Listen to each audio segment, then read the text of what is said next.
There's the second tower. Command for ignition, oxygen. Launch command has been issued. 7, 6, 5, 4, 3, 2, 1. Engine turbo pump at flight speed. Engines at maximum thrust. Lift off. And there is liftoff of the Soyuz MS-10 to the International Space Station, carrying Nick Hague and Alexei Ovchinin to the orbital complex. This again is Nick Hague's first time to launch to space, and Alexei Ovchinin's second. One copy. Everything is good on board, and we are feeling well. Copy. Burlak 1. Hearing good first stage performance for the Soyuz, delivering 930,000 pounds of thrust from its 4 boosters and single engine. Again, the first stage of the Soyuz measured 68 feet in length and 24 feet in diameter. It's burning liquid fuel for the first 2 minutes and 6 seconds of flight.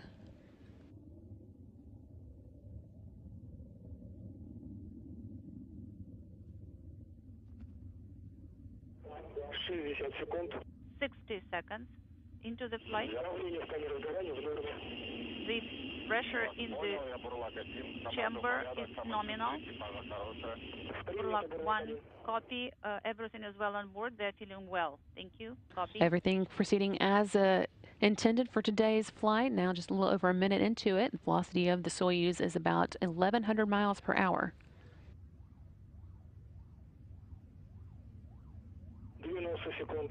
View here of the crew inside the Soyuz, now making their way to the International Space Station. Nick Hague there at the top of the screen and Alexei Ovchinin at the bottom.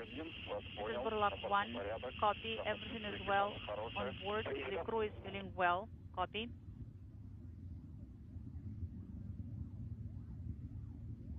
View here of the Soyuz making its way into space.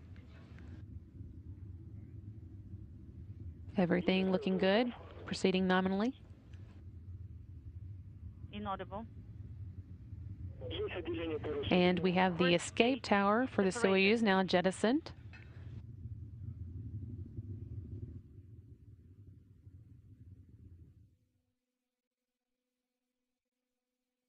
Everything continuing nominally.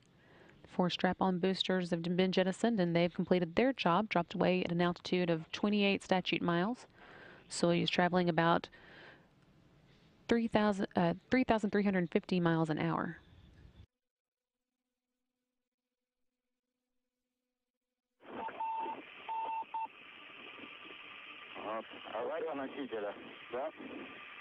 Is it emergency booster 2 minutes 45 seconds? The emergency, the failure of the booster.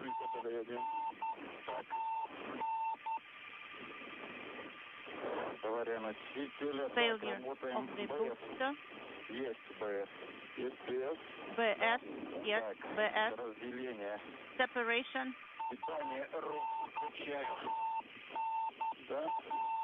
Enable power.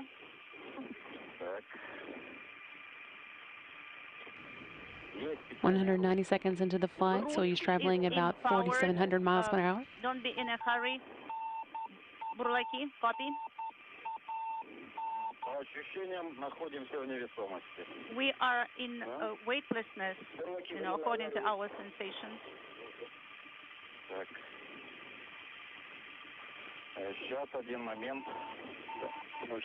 Stand by.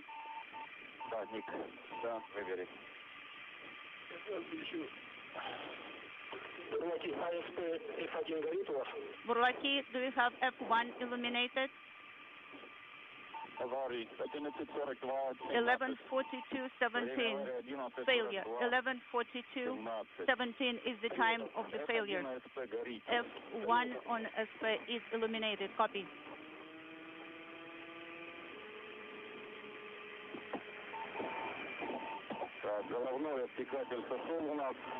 The shroud is separated. The crew is feeling well. Everything is well on board. We have routes in our hands, and the power is on. Copy. So what are the recommendations of the ground? What about the separation? Did the separation go through? Yes, it did. 11:42:55. Buрлаки. Did you deactivate Rus power? No. Did you activate the Rus power? Yes, the Rus power is on. ON. Now, please send BS command. Ballistic descent command is sent from Rus controller. Copy. 11:45:30. BS has been sent. We have the indicator illuminated.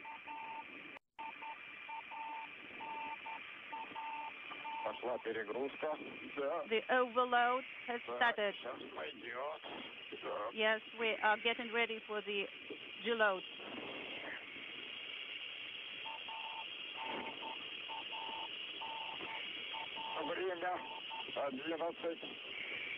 Time 12:46. Deload is 6.7. Copy.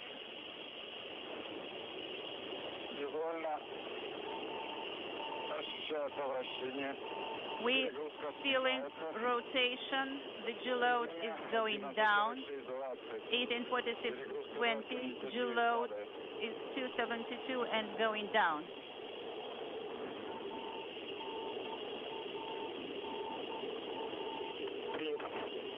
Copy, Buрлаки. So tighten the straps in work.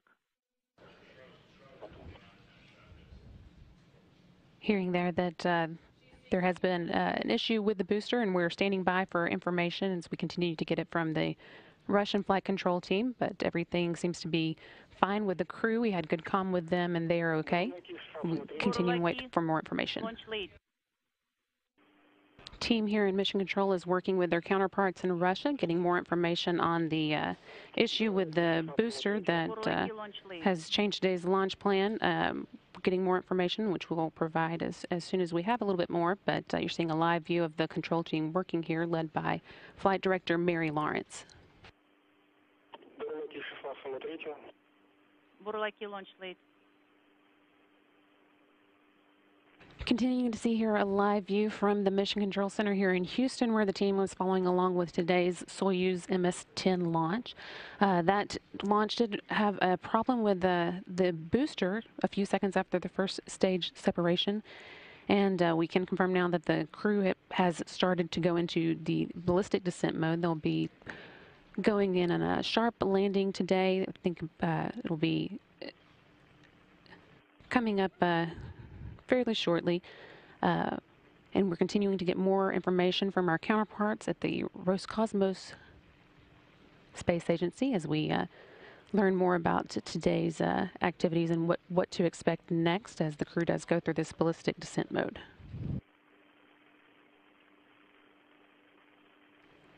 Team here in Mission Control continuing to work with their counterparts in Moscow, getting more information on the contingency that interrupted today's launch to the International Space Station of the Soyuz MS-10. They did have a problem with a booster not long after launch that led the Soyuz to go into what's called a ballistic descent mode, bringing it home back to Earth early.